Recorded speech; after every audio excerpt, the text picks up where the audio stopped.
Hey everybody, on the last time we updated you on our out west trip, we were just entering South Dakota. Once we got into state lines, we stopped at a little overnight park that was city run, and it was $25 a night, just quick and easy, just an overnighter. And then we moved on our way, and next stop is the Badlands.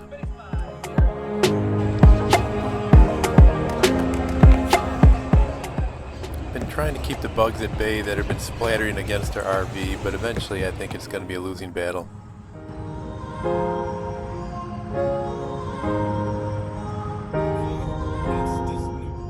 Now as you're traveling west on I-80, you're going to start seeing signs for the famous wall drug. I didn't particularly pay attention, but I know I saw them in Wisconsin, and maybe they've been all the way into New York.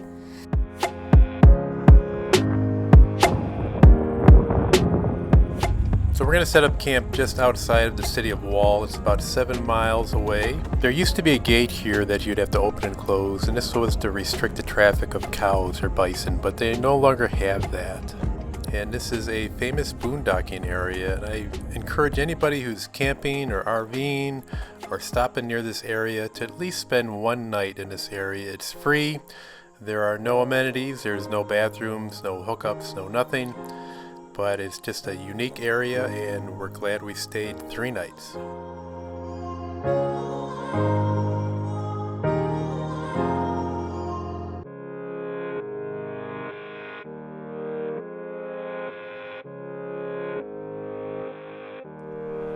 Okay, a few things about this area. When I looked it up on RV Parky, it was called Nomad View, and then when I talked to the park rangers, they considered it to be the Pinnacles. And when I looked it up on Google Maps, it is simply just called Badlands Boondocking Area.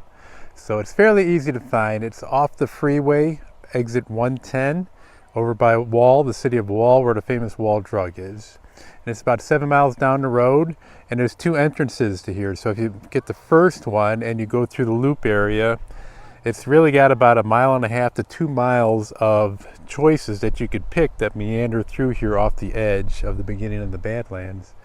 And this is considered national grasslands that it's on. So that means it's public land, kind of like a national forest where you can camp for free, but it's all just dry camping. Another thing is when you find your spot, maybe don't pick the first one that you come across. We kind of did that.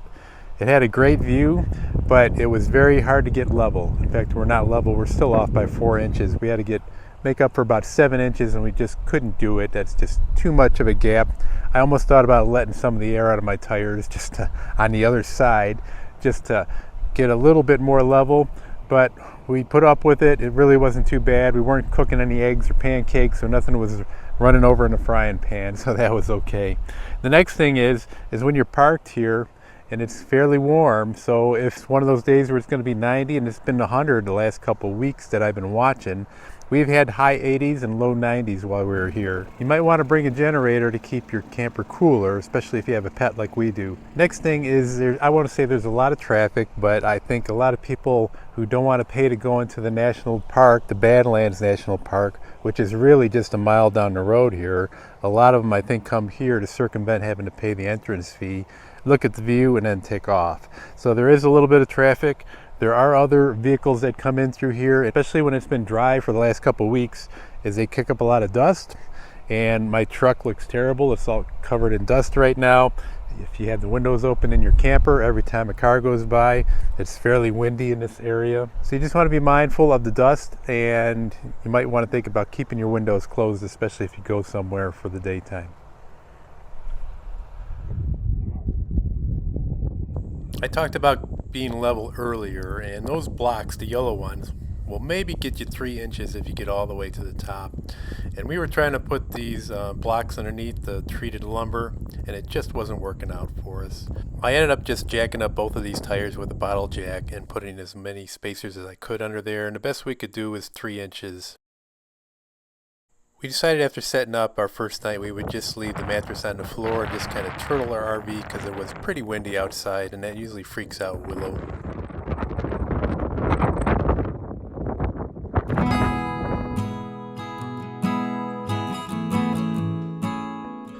One nice thing about this area is since you're in a wide open space, you can get plenty of TV channels that just comes off the open air, and the cell signal is great. Once we were all situated, we decided that we would give the famous wall drug about 2 hours of our time, and some free ice water for Willow. It was pretty warm outside and we were looking for a pet-friendly restaurant, but we ended up just using the cafeteria at the wall drug. They allowed Willow to be in here, and they're pretty pet-friendly in most of the areas.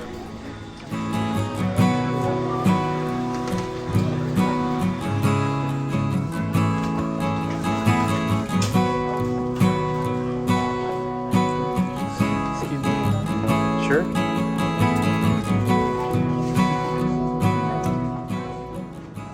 All in all, we devoted about 2 hours to this tourist trap, and it's probably something everybody should go and see, but don't devote a lot of time to it.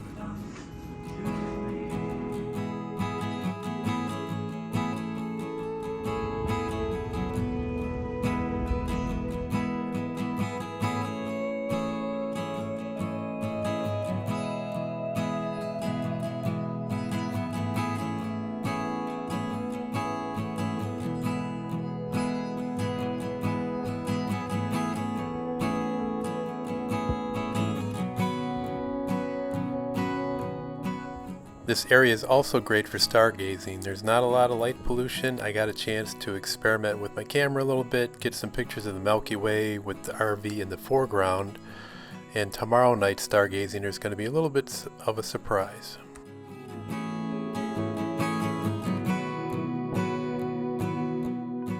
This bird messed with my time-lapse camera and also left a little token of appreciation.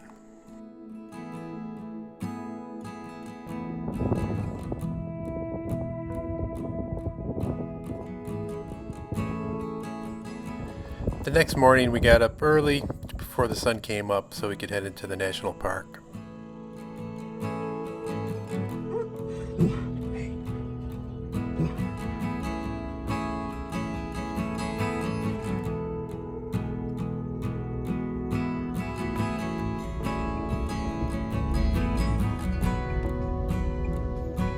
There's a lady in a box. Good morning. How are you? I just need an ID. Sure. And do you want them out today? Sure. Yes, that'd be great.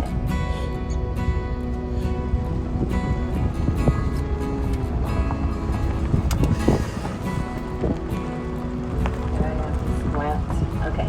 Me too. My bad eyes. Have a good day. All right, thanks a lot.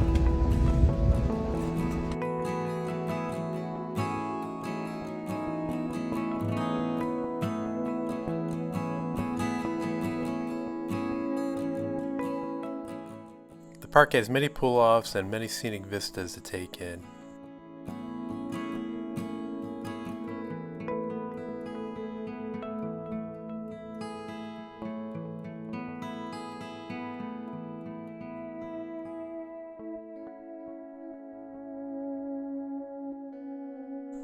There's a few sections that have hiking trails, some vary to very short, maybe about a half-mile long, and some of 6 to 7 mile range. The ancient history is very interesting. It's hard to believe that at one time this was underwater and the sea creatures inhabited this area. There's also all kinds of fossils and bones that are being dug up still to this day, and there's actually a working paleontology lab inside the visitor center. So a lot of cool displays, a lot of cool history. I always encourage you to stop at a visitor center in a national park.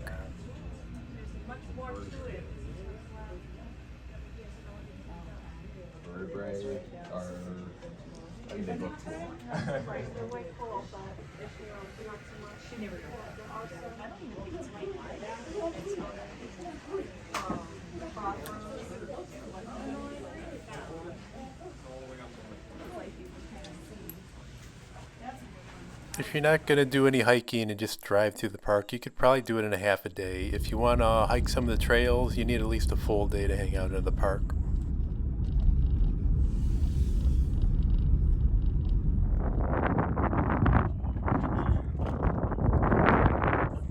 Now with the way the sun is and the way my camera is, all these formations may look very similar, but they're very unique There's a lot of different colors out there. There's a lot of different layers to these formations, and it's very vibrant when you see it. Just having the sun change its angle in the sky just changes the look of these formations also. The main road on the park is situated like a large loop, and you actually start going west when you enter and you loop around and you end up about 16 miles east than where you started at the entrance, which puts you very close to a old missile silo, which is now a National Historic Site. So you're in the neighborhood and you might as well stop, and it's a worthwhile stop to learn a little about the nuclear arms buildup in the 60s and the 70s, and just how close we came to nuclear war a few times, and just how many of these silos were dotted throughout the United States. Another neat thing is some of the staff here actually manned these silos when they were operational and had some decent stories to tell and a nice little presentation. But this coalition was to be torn asunder. Less than a year after Japan surrenders, Winston Churchill's Iron Curtain speech outlines the beginning of the Cold War.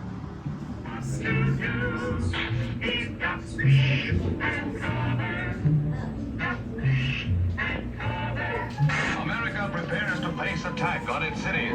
Shelter zones are being established and marked with directive signs. Once you complete a tour of this facility, you can also go not too far down the road and visit an actual place where the missiles were held in a silo and still see a replica of a missile inside one.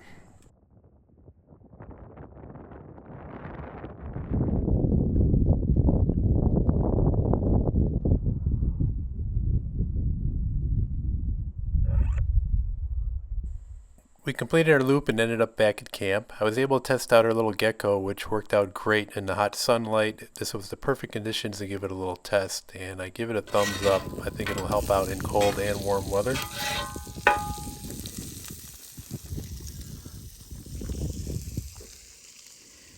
In the evening, these longhorn sheep pop out and they head towards the grasslands behind us to feed overnight.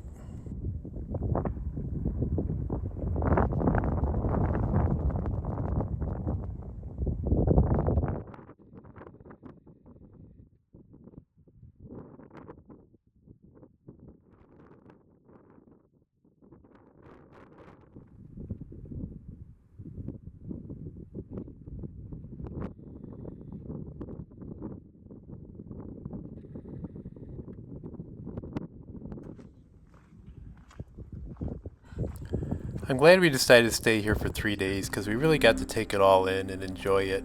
If we would have been here one day, and let's say that day was raining all day, we really would have missed out on a nice view and just an overall great experience.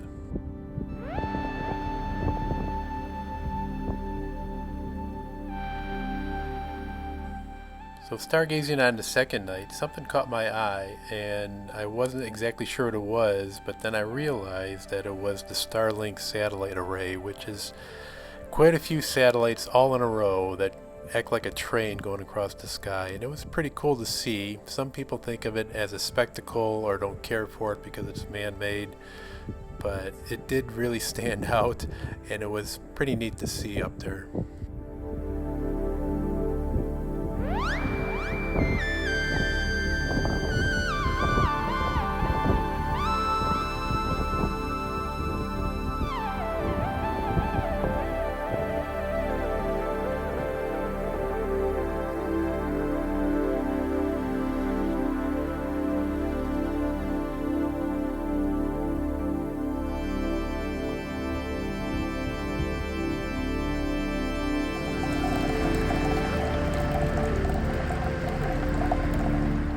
So that's going to do it for today, at least in the Badlands area for us. We're moving out tomorrow morning. We're heading west, further west. We're going to head towards the Mount Rushmore area. I'll be interspersing tractor videos and some of our out west trip videos. A lot of folks said they like the RV stuff, and I like sharing some of the knowledge that I'm learning and gaining while we're traveling here. So I appreciate everybody watching. Hope you enjoy and subscribe to these videos. Click on that little bell when you want to know when a new one is coming out, and keep an eye on us. Take care, everybody.